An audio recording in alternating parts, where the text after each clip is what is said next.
ನಮಸ್ಕಾರ ಆತ್ಮೀಯರೇ, the special ಕನ್ನಡಕ್ಕೆ ಸ್ವಾಗತ. ಬಿಗ್ ಬಾಸ್ ಕನ್ನಡ ಸೀಸನ್ 12ರ ಕಾರ್ಯಕ್ರಮದಲ್ಲಿ ರನ್ನರ್ ಅಪ್ ಆದವರು ರಕ್ಷಿತಾ ಶೆಟ್ಟಿ.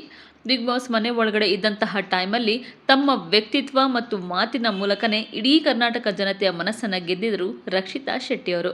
ಬಿಗ್ ಬಾಸ್ ಕನ್ನಡ 12ರ ಗ್ರ್ಯಾಂಡ್ ಫಿನಾಲೆಯಲ್ಲಿ ರನ್ನರ್ ಅಪ್ ಆದ ರಕ್ಷಿತಾ ಶೆಟ್ಟಿಗೆ ಶ್ರೀ ಸಾಯಿ ಗೋಲ್ಡ್ ಪ್ಯಾಲೇಸ್ ಮಾಲೀಕರಾದಂತಹ ಟಿ.ಎ. ಶರವಣ ಅವರ ಕಡೆಯಿಂದ 20 ಲಕ್ಷ ರೂಪಾಯಿ ಬಹುಮಾನ ಹಣ ಲಭಿಸಿತ್ತು.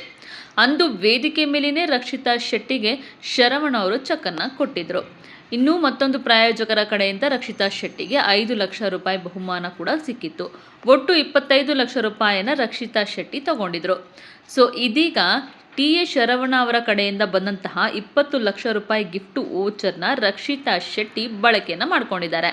ಶ್ರೀ ಸಾಯಿ ಗೋಲ್ಡ್ ಪ್ಯಾಲೇಸ್ನಲ್ಲೇ 20 ಲಕ್ಷ ರೂಪಾಯಿ ಮೌಲ್ಯದ ಚಿನ್ನದ ಸರಗಳನ್ನು ರಕ್ಷಿತಾ ಶೆಟ್ಟಿ ಖರೀದಿಯನ್ನು ಮಾಡಿದ್ದಾರೆ. ಶ್ರೀ ಸಾಯಿ ಗೋಲ್ಡ್ ಪ್ಯಾಲೇಸ್ನಲ್ಲಿ ರಕ್ಷಿತಾ ಶೆಟ್ಟಿ 20 ಲಕ್ಷ ರೂಪಾಯಿಗೆ ಖರೀದಿ ಮಾಡಿದಂತಹ ಚಿನ್ನದ ಸರಗಳ ವಿಡಿಯೋವನ್ನು ಸೋಷಿಯಲ್ ಮೀಡಿಯಾದಲ್ಲಿ ವೈರಲ್ ಮಾಡಿದ್ದಾರೆ. ಹಾಯ್ ಗಾಯ್ಸ್, ನಾನು ರನ್ನರ್ ಅಪ್ ಆಗಿದ್ದಕ್ಕೆ 20 ಲಕ್ಷ ರೂಪಾಯಿ ಗಿಫ್ಟ್ ವೋಚರ್ನ ಕೊಟ್ಟಿದ್ರು.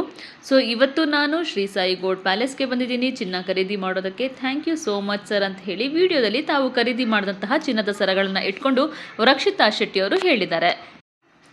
ಇನ್ನು ಇತ್ತೀಚೆಗಷ್ಟೇ ಬೆಂಗಳೂರಿನ ಕನಕಪುರ ರಸ್ತೆಯ ರಘುವನಹಳ್ಳಿಯಲ್ಲಿ ವಿಧಾನ ಪರಿಷತ್ ಸದಸ್ಯ ಟಿ.ಎ. ಶರವಣ ಅವರ ಮಾಲೀಕತ್ವದ ಶ್ರೀ ಸಾಯಿ ಗೋಲ್ಡ್ ಪ್ಯಾಲೇಸ್ನ ನೂತನ ಮಳಿಗೆಯ ಉದ್ಘಾಟನೆ ಕೂಡ ಆಗಿತ್ತು. ಉದ್ಘಾಟನಾ ಸಮಾರಂಭಕ್ಕೆ ಅತಿಥಿಯಾಗಿ ರಕ್ಷಿತಾ ಶೆಟ್ಟಿ ಕೂಡ ಬಂದಿದ್ದರು.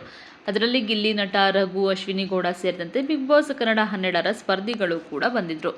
ಇದೀಗ ಬಿಗ್ ಬಾಸ್ ಮನೆಯಲ್ಲಿ ಸಿಕ್ತಂತಹ ಒಂದು ವೋಚರ್ನ ತಗೊಂಡು ಇದೇ ಶ್ರೀ ಸಾಯಿ ಗೋಲ್ಡ್ ಪ್ಯಾಲೇಸ್ಗೆ ಬಂದು ರಕ್ಷಿತಾ ಶೆಟ್ಟಿ ಅವರು ಚಿನ್ನವನ್ನು ಖರೀದಿ ಮಾಡಿದ್ದಾರೆ.